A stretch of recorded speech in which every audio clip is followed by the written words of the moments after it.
and I'm back. Back to give you a little more encouragement, to let you know that you can survive anything that you go through, and to let you know that there is always going to be life after heartbreak. Whether it feels like it's not, it always is going to be. So today, I'm going to touch on a really, really, really touchy subject for myself, because I never really thought that I would find myself in that situation. So today we're going to talk about domestic violence. Domestic violence. Domestic violence is violent, aggressive behavior within a household, between a spouse, a partner. It doesn't necessarily even have to be inside of the household. It can be anywhere. Nowadays, people don't really care where they are. So domestic violence to me is really, really heartbreaking. I remember growing up and I used to see people fight, and I used to hear neighbors beating up their girlfriends. I used to always say, that will never be me. I will never sit there and allow someone to put their hands on me. I will never let no one abuse me. But what do you know? Sis found herself in that situation. Not one time, not 2 times, but I found myself in domestic violence 3 times. And the 3 relationships that I found myself in domestic violence with, it was with men that I really, really cared about.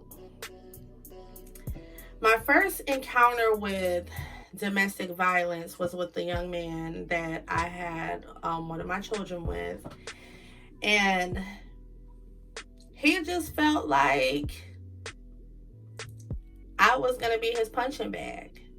You know, it was like, you won't stand up out here in the street, but you'll try to intimidate me. It got to the point where we were literally fighting.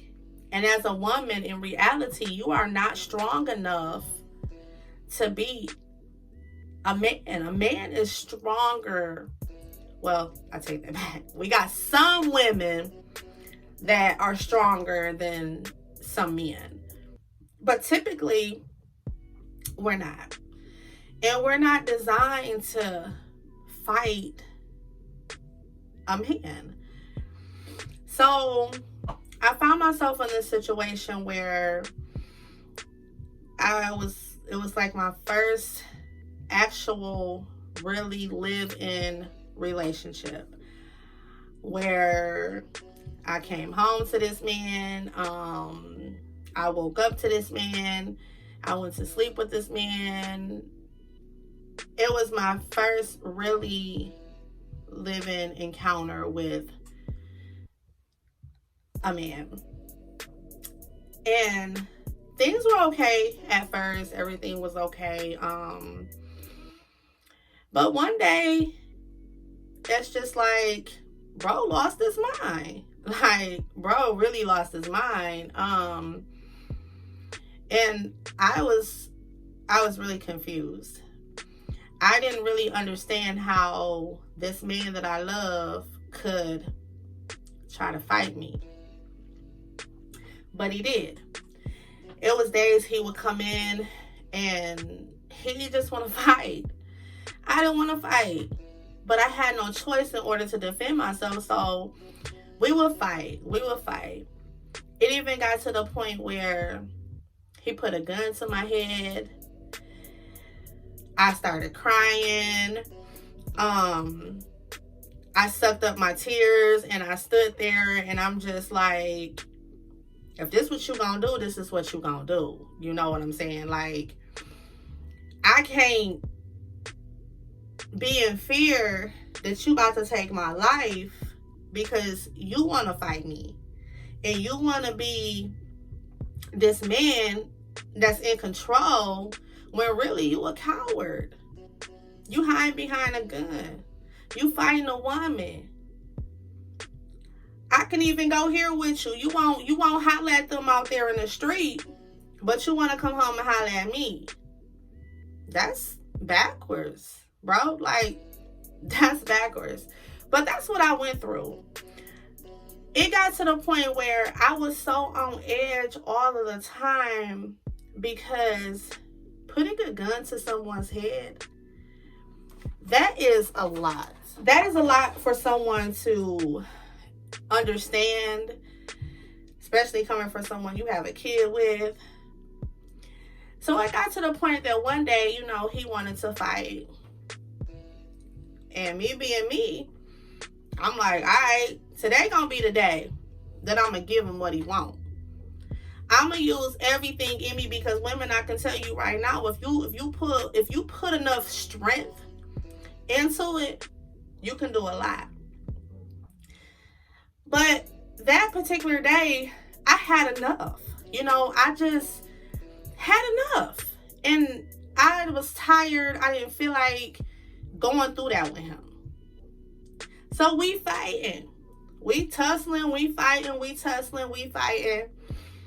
And now I got him down on the bed with all my weight. And we fighting. He got me choking me. It's a belt on the bed. So as he choking me and fighting me, I'm on the side looping up this belt. Like, this is how bad it was getting. I'm looping up this belt to the point I threw it across his neck and pulled it, and I started dragging him like he was a dog. I started dragging him to the point where he was gasping for air, and to the point where I was literally going to try to kill this man. It wasn't even worth all of that. But it happened to me. And I just didn't know what else to do at the moment. So fast forward, I let him loose because somebody already called the police. You know, gotta let him go. And here we are with him going to jail, all because you want to put your hands on a woman that's, you know, is not capable of beating you. That's a coward to me. I have no respect for those type of men. Not at all. So I get out of that relationship after 2 kids. I get out of that. Get out of that with him. We become okay.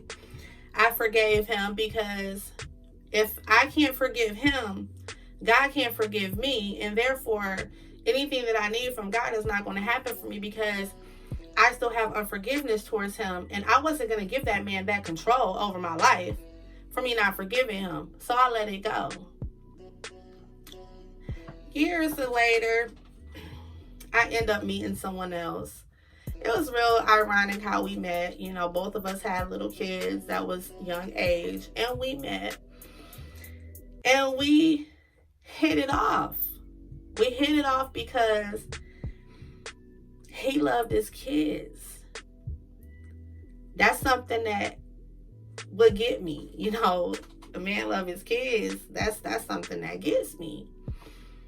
So we're in this we decide we're gonna date, and then years later, we're in this relationship, and we're together, and we're all in love, and everything's good. Everything is good. When I say he was the perfect man, ladies, he was the perfect man. He cooks, and when I say he can cook, that bro can cook. He cleaned. When I say it was clean, he was clean. He made sure the kids got baths, made sure the kids got clothes on for school, made sure hair was cut. Even had to brush ponytails sometimes when I was at work. He kept my house clean. He was clean.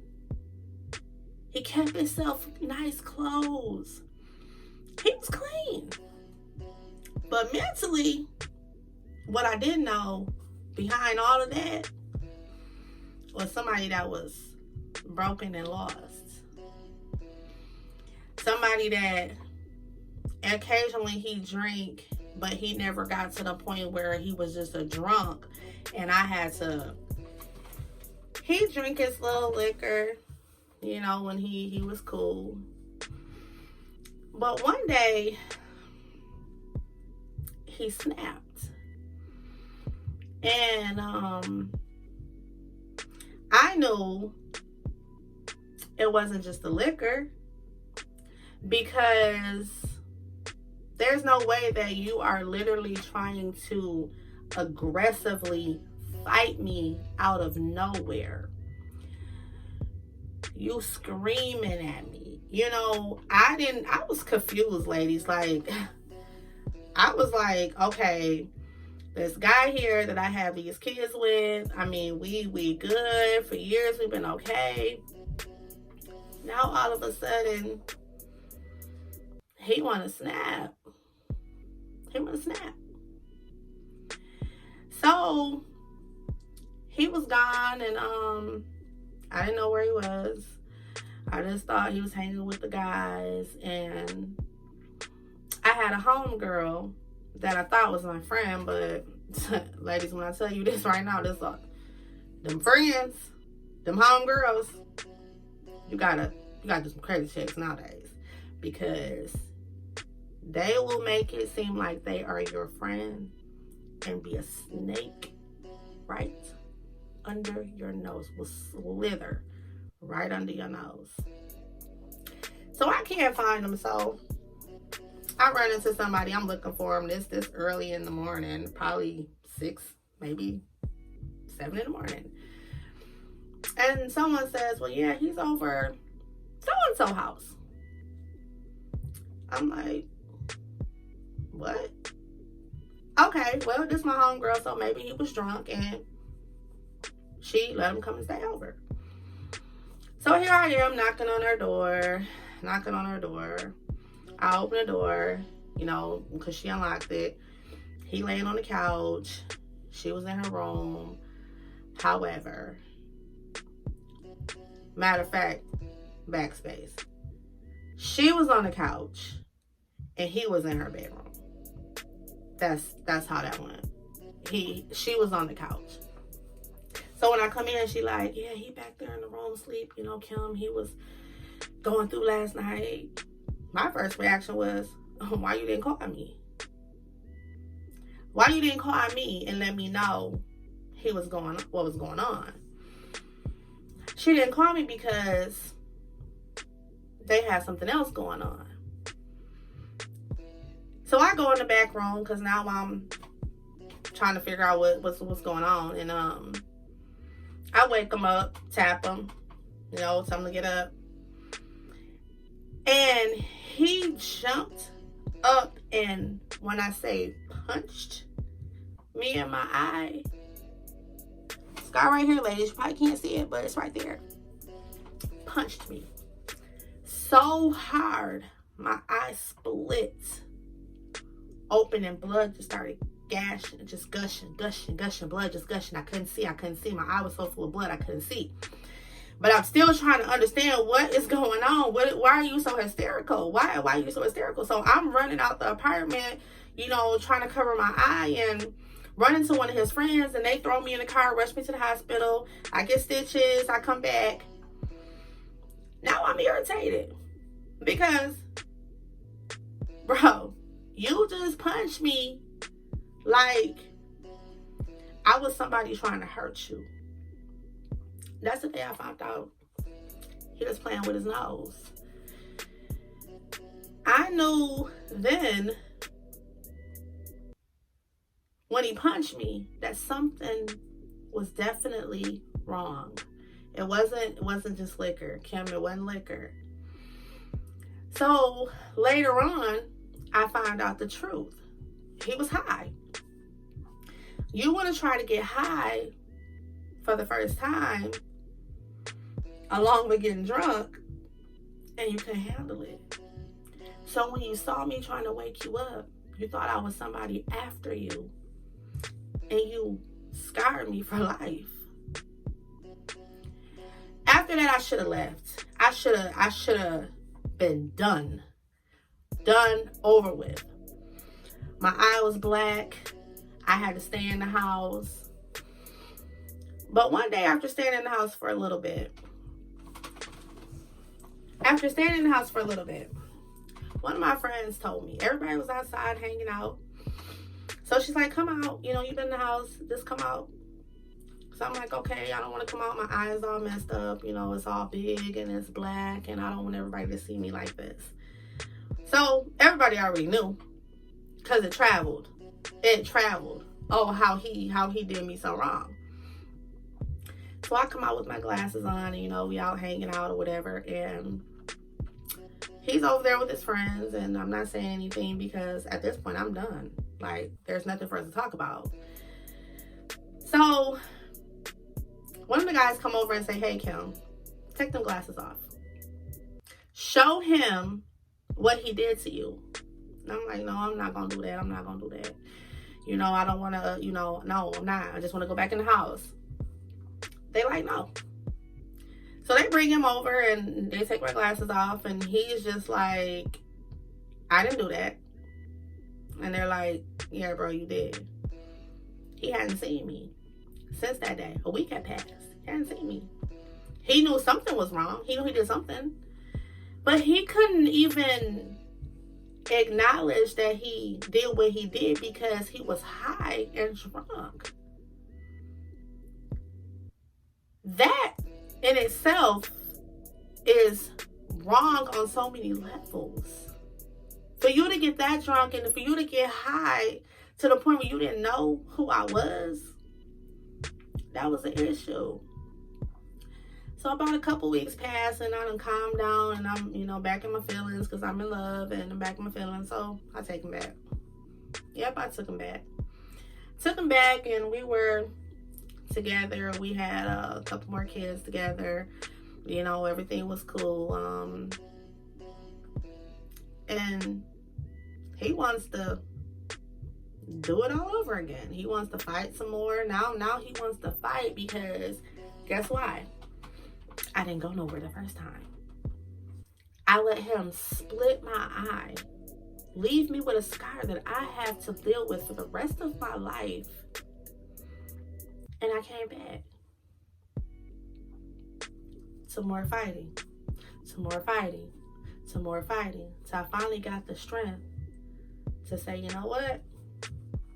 I'm done. I've had enough. I'm not putting you in jail no more.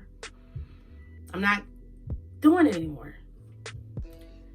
So, long story short, we ended up going our separate ways. We were done with it. You know, we had a lot of good times, but I just couldn't be nobody punching back.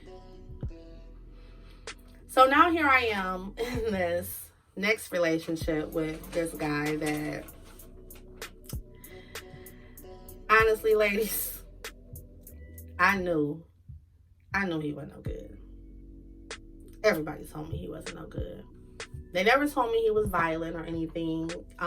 He just, as far as the women, he couldn't be faithful. He couldn't just be a one-woman man. So here I am, wanting to just put my feet in the water just a little bit. Just to test the water out. Just to see. Just to test it out a little bit. So I ended up being this chick that he ain't never dealt with. I wasn't the chick that was loud. I wasn't the chick that was ghetto. I wasn't the chick that was in the club all the time. I wasn't getting high. I wasn't drinking. I was just this chick that believed in God, went to church, loved the Lord. I was that chick. Love her kids. So I was interesting to him. I was a challenge for him. So we decided, okay, we're going to give this a whirl. It was cool. It was fun. It was something very new for me because he was like a teenage boy, and I felt like I was a teenage girl in school. And we was, you know, creeping and running and sneaking, and it was fun. And I messed around and gave him my heart. I gave him my heart. I gave him my heart. I fell in love. We had good times. You know, his kids, we were okay, you know, and then here comes all the issues. After so long, here comes the women. Here comes the drinking, staying gone all night, not coming home for 2 days. When he come home drunk, get dropped off drunk, he want to fight. But see, now, sis done been in 2 domestic violent relationships. So now, I'm going to give homeboy a run for his money now. You ain't going to just dog me, is what I had in my mind. Instead of saying, Kim, get your stuff and get out of the relationship. Be done. You know how this goes. You've already been through it before. You know how it goes. Get out of the relationship. I didn't. I stuck and stayed. Stuck and stayed to the point where we was fighting. We make up. We was fighting. We make up. It got so bad, you guys, that my daughter, which is now 17 years old, he raised his voice, she automatically running downstairs. It was to the point where if I'm fighting, she fighting. And we did that for a long time, guys. A long time. And I felt horrible. But when you in love with somebody, it makes you do some dumb things. You don't think about your kids' feelings. You don't think about how you hurting them by them seeing you go through what you're going through. It doesn't matter that I was in love with him. He wasn't right. He dogged me out. He cheated on me. He fought me. He belittled me. But that love just wouldn't let me let go. It wouldn't let me let go. One day, ladies, he got to the point where he wanted to fight me. And he was drunk. And ladies, I'm going to just tell you this. If they drunk, they got some strength. But if they drunk, you got some strength. So that night I took advantage. He drunk, he sloppy drunk, he want to come home, fight me. His friends, friends. Ain't no way your friends drop you off at home knowing you drunk, know your history. Ain't no way. Them are not your friends. Those are cowards, lady. You hear what I'm saying? Cowards. Have no respect for them. None. All that sis, bro, I have no respect for them. If I see them to this day, I don't say anything because y'all some weak cowards is what I got out of that. And y'all was supposed to be my family, but y'all will let him get drunk. No, he drunk and drop him off to me. No, he don't want to fight me. You ain't care about me, so why I gotta care about them? So one day he came in. I'm at the door. His homeboy drop him off. I'm telling him, take him back with you. He drunk. Take him back. He drunk. He in the car laughing. I ain't find nothing funny. You see him push me when I come to the door and open the door. You already saw that. But you wanted some entertainment. So guess what we gave him? We gave him some entertainment. As in myself, my son, and my daughter. Because enough was enough. My kids felt like he was about to harm me. I didn't even have to touch him, y'all. Not at all. my kids. You hear what I'm saying? I am not proud of that at all, because my kids should have never had to fight a grown man because you can't keep your hands to yourself. After that, I had to start figuring out how to get myself out the situation, how to get out of this. Just get out of it. Everybody say, that wouldn't be me, that wouldn't be me. But ladies, it was me. I was one that was like, it wouldn't be me.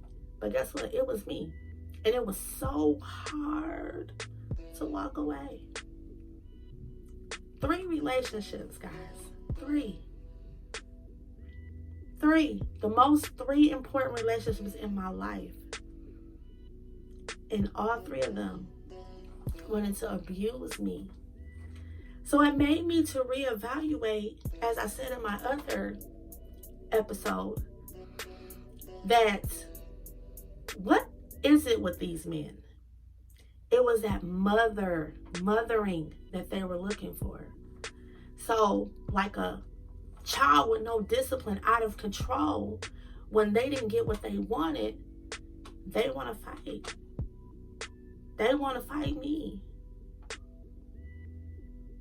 I got enough strength to leave that relationship, guys.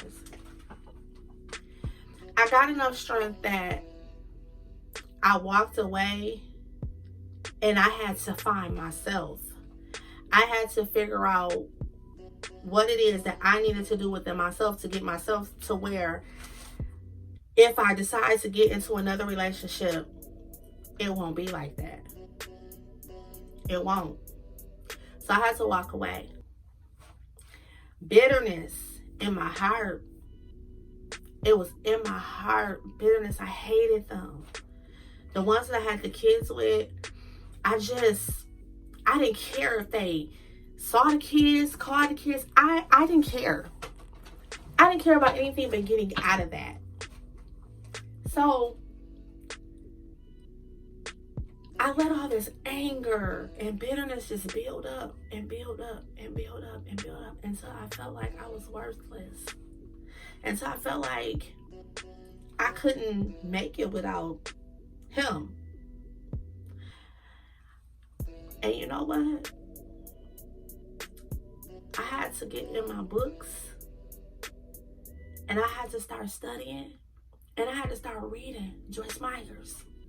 I had to start reading Sarah Jakes, T.D. Jakes. I had to start reading godly literature to get me to a place where I could say no more, no more, no more. Ladies, you don't have to be abused. Not mentally, not physically, not emotionally. All that is a form of domestic violence. All of that. Just because you love somebody, it don't mean he is for you. It don't. Any man that has to put his hands on you is not for you. It's not for you. I look at my daughters and it's kind of funny because I just never would have thought me in a million years. So I have 2 daughters. And out of everything that I've been through, one of them have become, I ain't dealing with that. You gotta come right. You gotta be A, B, C, D. She ain't playing. Then that other one, she a little, okay, but I'll bust your head. I don't like that. It's a good thing because I don't have to worry about them taking no mess. But it's a bad thing because I instilled in them that they got to be defensive, that they got to always be on guard when it comes to men. And that's not the case because there's some great men out here in this world that ain't trying to whoop up on you. I want to say this, that some of us women will settle for him cheating. as long as he come back, we'll settle for him putting his hands on us. As long as he come back to me, as long as he give me this time. Yeah, I know he over there with so-and-so. I know he not doing right. I know he whooping my behind, but I love him and he here with me. Bull crap. It's not worth it, ladies. It's not worth it. I'm going to say it again. It's not worth it. It's not worth it to lose yourself over a man that don't appreciate you when out there's a man that's praying for you. Praying for somebody like you. But here we are, getting our head knocked off. Getting our eyes black. Lip busted. All because we trying to keep a man? Oh, heck no. Sis, we ain't doing that no more. We ain't doing that no more. Ladies, take it from me. I was broken. I didn't know where I was going, when I was coming. I didn't know anything. I just knew that I was somebody that I gotta go home to this man. If he gets drunk, I'm on edge. I don't want to go to sleep because he might want to fight. Then I gotta get up and fight. I don't wish that on my worst enemy. I don't. And my heart hurts for women that have to go through that, because I used to be so scared to go to sleep. I would be scared sometimes he would kill me in my sleep. So I would stay woke until he was passed out. That ain't the life to live, ladies. It's not. So I'm going to leave you with this, because it's been a very long segment. And like I said, this is a very touchy situation for me. I'm going to leave you ladies with this. After all the heartbreak, after all the domestic violence, after all that you have to endure, understand there's life after that. You have to want that life, though. You have to honestly want that life. And you have to want to live. You have to want to live. If you survive a lot of heartbreak, heartaches, domestic violence, emotional pain, physical, mentally, if you survive that, you're one strong woman. And don't let nobody ever take that from you. You ain't weak because you went through that. You not. You're not weak. And I don't care what nobody say about me. Y'all went through it. Sure did. Years of it. But guess what? Ain't gonna ever happen again. Ain't gonna ever happen again. It's funny because my best friend tell me all the time, he be like, girl, you so aggressive. You so defensive. I am. Because I be on edge all the time like, hey, you want... But it shouldn't even be like that. I'm making it humorous, but it's really not humorous, ladies. This is really not. I just don't want to get in tears and all about all that. But so I'm trying to just... But I just want to tell you, ladies, you can live. You can live the best life you want. There's a man out there that's waiting on you. You just have to find yourself. Self-love. Self-love. Love on yourself. Figure out what it is that you like. Figure out what it is that you want. And don't settle for less. Stop compromising. Because when he putting his hands on you, that ain't love. I don't care what he tell you. It ain't. It's not at all. So, in understanding that there's life after heartbreak, and understanding that I am a survivor, and you can be a survivor, and we can all live again. You just have to believe in yourself. You have to have enough trust in yourself. But number one, you have to love yourself. So until next time, you ladies have a great day and be encouraged.